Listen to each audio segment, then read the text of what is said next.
Paris में मौजूद Louvre museum, जिसे दुनिया का सबसे ज्यादा महफूज स्ट्रक्चर समझा जाता था, सरेआम दिन दहाड़े लूट लिया गया।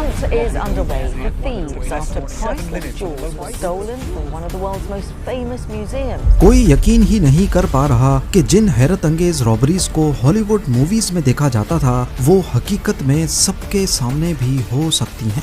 ज़ेम टीवी की वीडियोस में एक बार फिर से खुशामदीद। नाजरीन, 19 अक्टूबर 2025 की सुबह लूवर म्यूजियम रूटीन के मुताबिक आम लोगों के लिए खुलता है। गार्ड्स अपनी अपनी जगह पर थे और दुनिया भर से आए टूरिस्ट म्यूजियम के अंदर दाखिल होते हैं। सुबह के 8:30 बजे अब म्यूजियम को खुले 30 मिनट हो चुके थे। तभी म्यूजियम की दूसरी साइड जो रिवर सीन को लगती है, वहां एक गैर मामूली हरकत होती है।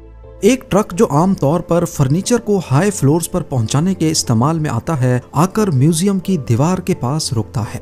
इस ट्रक पर एक मैकेनिकल लिफ्ट लगी हुई थी, पर ना तो इस ट्रक को कोई फर्नीचर ऊपर चढ़ाना था और ना ही इसमें बैठे लोगों की नीयत साफ थी। इस ग्रुप में टोटल 4 लोग शामिल थे। उन्होंने येलो और ऑरेंज कलर्स की वेस्ट पहनी हुई थी, बिल्कुल वैसे ही जैसे कंस्ट्रक्शन वर्कर्स पहनते हैं, पर उन्होंने अपने चेहरे बैलेक्लावास पहनकर छुपाए हुए थे। 4 में से 2 लोग बिना कोई परवाह किए मैकेनिकल लिफ्ट को एक्सटेंड करके म्यूजियम की पहली मंजिल पर मौजूद एक बालकनी तक पहुंचते हैं। ये बालकनी म्यूजियम के सबसे शानदार हिस्सों में से एक गैलरी डी अपोलोन यानी गैलरी ऑफ अपोलो तक जाती है। ये वही गैलरी है जहां फ्रांस के शाही खजाने नुमाइश के लिए रखे गए थे, पर अपोलो गैलरी के अंदर घुसने के लिए यहाँ एक बड़ी रुकावट थी, एक इंतहाई मोटे शीशे की दीवार। बालकनी पर पहुंचने के बाद उन्होंने अपने बैग से इंडस्ट्रियल ग्रेड डिस्क कटर निकाला और चंद ही सेकंड्स में गैलरी के शीशे में सुराख करके अंदर घुसने में कामयाब हो गए।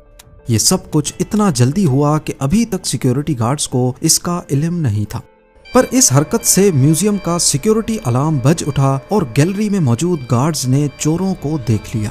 पर चोरों को किसी चीज की परवाह नहीं थी। उन्होंने गार्ड्स को पावर टूल्स दिखाकर धमकाया और अपने काम पर लगे रहे। गार्ड्स ने फौरन प्रोटोकॉल को फॉलो करते हुए गैलरी में से टूरिस्ट को निकालना शुरू किया। म्यूजियम में अब अफरा तफरी मच चुकी थी। एक एनी शाहिद ने बाद में बताया कि वहां मुकम्मल खौफ व हिरास का आलम था। लोग समझ नहीं पा रहे थे कि हो क्या रहा है। जब तक पुलिस और स्टाफ मेंबर्स परेशान लोगों को म्यूजियम से बाहर निकालने में मसरूफ थे, उन 2 चोरों ने इंतहाई इत्मीनान से गैलरी में मौजूद डिस्प्ले केसेस के शीशे तोड़े, 9 कीमती खजाने उठाए और फिर उसी कटे हुए शीशे से बाहर निकलकर बालकनी में चले गए। वहां नीचे उनके 2 साथी अब स्कूटर्स पर उनका इंतजार कर रहे थे। वो लिफ्ट की सीढ़ियों से तेजी से नीचे उतरे, स्कूटर्स पर बैठे और वहां से फरार हो गए।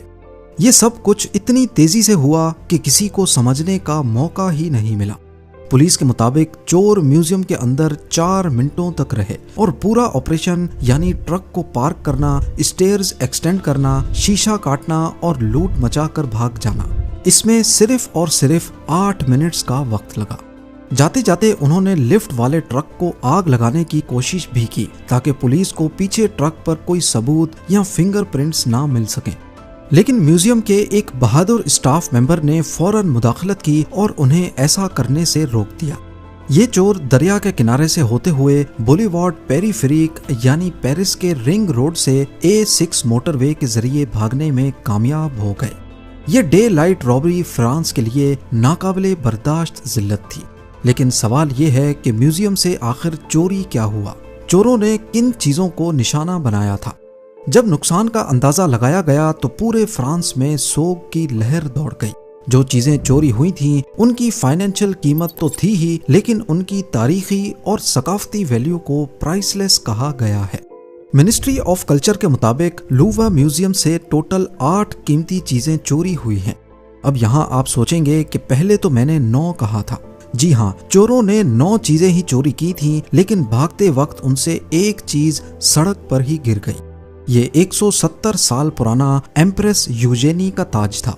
एम्प्रेस यूजेनी जो नेपोलियन III की बीवी थी, ये ताज खास उनके लिए 1855 में बनवाया गया था। जब चोर इस ताज को शीशे के सुराख से निकाल रहे थे तो सुराख छोटा होने की वजह से ये निकल नहीं रहा था। जबरदस्ती बाहर निकालने से इस ताज को काफी नुकसान भी पहुंचा और आखिर में रोड पर गिरने की वजह से भी इस पर कई स्क्रैचेस लगे। म्यूजियम के डायरेक्टर ने बाद में कहा कि इसकी रिपेयर शायद मुमकिन हो, लेकिन जो 8 चीजें चली गईं उनका नुकसान पूरा नहीं हो सकता। इनमें शामिल थे एम्प्रेस यूजेनी का एक खूबसूरत टियारा और एक ब्रूच। एम्प्रेस मैरी लुइस जो नेपोलियन बोनापार्ट की दूसरी बीवी थी, उनका एमरल्ड का हार और इसी सेट की बालियां। इसके अलावा क्वीन मैरी एमिली और क्वीन हॉर्टेंस के सफायर सेट का एक टियारा, एक हार और एक बाली और एक खास किस्म का ब्रूच जिसे रेलिक्वेरी ब्रूच कहा जाता था। ये तमाम चीजें 19th सेंचुरी की थीं और इनमें हजारों हीरे, एमरल्ड्स, नीलम और दीगर कीमती पत्थर जुड़े हुए थे। ये सिर्फ जेवर ही नहीं बल्कि ये फ्रांस की शाही तारीख का हिस्सा थे। एक एस्टीमेट के मुताबिक इन तमाम ज्वेलरी में इस्तेमाल होने वाले सोने, पत्थर और हीरों की कीमत $102 मिलियन थी। लेकिन ये जिस शाही खानदान के थे उस हिसाब से देखा जाए तो $102 मिलियन में क्या $1 बिलियन में भी इसकी भरपाई नहीं हो सकती। तभी इसे प्राइसलेस कहा गया है। हैरानी की बात यह थी कि चोरों ने उस गैलरी में मौजूद सबसे कीमती चीजों को हाथ तक नहीं लगाया, जैसा कि वहां के मशहूर जमाना रीजेंट डायमंड जिसकी अकेले की कीमत 51 मिलियन यूरोज या $60 मिलियन है। इसके अलावा सेंसी और होटेंसिया नामी डायमंड भी वहां रखे थे, लेकिन चोरों ने उन्हें नजरअंदाज कर दिया। इसी वजह से ऐसा माना जा रहा है कि शायद वो किसी खास ऑर्डर पे आए थे और उन्हें पता था कि उन्हें क्या चुराना है। पेरिस प्रोसिक्यूटर्स ऑफिस ने कहा है कि ये नुकसान पैसों का नहीं बल्कि फ्रांस के इतिहास का नुकसान है। पर यहाँ सवाल पैदा होता है कि दुनिया के सबसे मशहूर म्यूजियम जहाँ हर साल करोड़ों लोग आते हैं, इतनी सिक्योरिटी के बावजूद आखिर कमी कहाँ रह गई। जब इन्वेस्टिगेशन शुरू हुई तो कई हैरत अंगेज इंकशाफात हुए। फ्रेंच मीडिया ने इब्तदाई रिपोर्ट्स में बताया है कि म्यूजियम के उस हिस्से में जहां चोरी हुई, हर 3 कमरों में से एक कमरे में कोई सीसीटीवी कैमरा ही नहीं था। जी हाँ, दुनिया के सबसे बड़े म्यूजियम में सीसीटीवी कवरेज ही मुकम्मल नहीं थी और जो एक्सटर्नल कैमरास लगे थे वो भी उस बालकनी को पूरी तरह कवर नहीं कर रहे थे जहां से चोर शीशा काट कर दाखिल हुए। लेकिन इससे भी बड़ा झटका तब लगा जब फ्रेंच सेनेट की एक मेंबर नेटली गुले ने बीबीसी को बताया कि जो अलार्म बजा था वो असल में म्यूजियम का वाइडर अलार्म था। उस बालकनी में एक लोकलाइज्ड अलार्म सिस्टम भी लगा था, लेकिन वो कुछ दिनों पहले ही खराब हो गया। अगर वो अलार्म सही होता तो सिक्योरिटी को बालकनी में चोरों की एंट्री का पता चल जाता। म्यूजियम की डायरेक्टर ने चोरी के फौरन बाद सिक्योरिटी की इस नाकामी को तस्लीम करते हुए मिनिस्ट्री ऑफ कल्चर को अपना रेजिग्नेशन भी पेश किया, लेकिन उनका ये इस्तीफा कबूल नहीं किया गया। इस चोरी ने फ्रांस के म्यूजियम्स की सिक्योरिटी पर एक बड़ा सवालिया निशान खड़ा कर दिया है। और आपको ये भी बताते चलें कि ये चोरी का कोई पहला वाकया नहीं था। इसी म्यूजियम में 1911 में मोनालिसा की पेंटिंग भी चोरी हुई थी। म्यूजियम के एक पुराने एम्प्लॉय ने लियोनार्डो डा विंची की मशहूर पेंटिंग मोनालिसा को चुराया था। उसने पेंटिंग को कोट के नीचे छुपाया और आसानी से बाहर निकल गया। पेंटिंग 2 साल बाद इटली से बरामद हुई जब चोर उसे बेचने की कोशिश कर रहा था। इस वाक़े ने ही मोनालिसा को दुनिया की सबसे मशहूर पेंटिंग बनाया था। इसके बाद 1976 में इसी म्यूजियम से किंग चार्ल्स एक्स की तलवार भी चोरी हो चुकी है। 3 चोरों ने म्यूजियम की खिड़की तोड़ी और अंदर घुसकर किंग चार्ल्स एक्स की तलवार चुराई थी, जो आज तक बरामद नहीं हुई। और आखिरी बार 1998 में भी ये म्यूजियम वारदात का मरकज रहा है।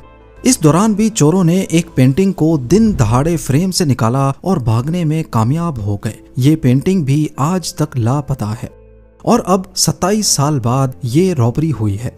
इस वक्त 60 से जायद, बल्कि कुछ रिपोर्ट्स के मुताबिक 100 से भी ज्यादा इन्वेस्टिगेटर्स इस केस पर काम कर रहे हैं।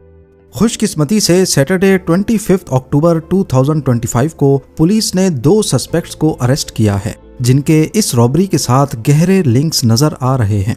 पुलिस ने मौके से 150 के करीब डीएनए सैंपल्स और फिंगरप्रिंट्स कलेक्ट की थी।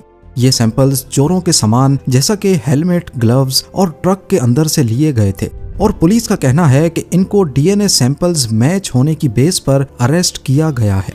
जिसमें से एक सस्पेक्ट का पुराना गोल्ड थेफ्ट का रिकॉर्ड भी मौजूद है। पुलिस को उम्मीद है कि पेरिस म्यूजियम रॉबरी में मुलव्विस तमाम चोरों और मास्टरमाइंड को जल्द ही पकड़ लिया जाएगा। पर अभी तक ये नहीं बताया गया कि इन सस्पेक्ट से चोरी शुदा सामान मिला है कि नहीं।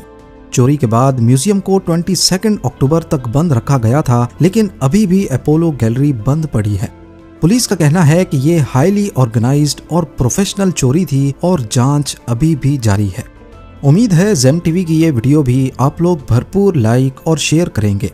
आप लोगों के प्यार भरे कमेंट्स का बेहद शुक्रिया। मिलते हैं अगली शानदार वीडियो में।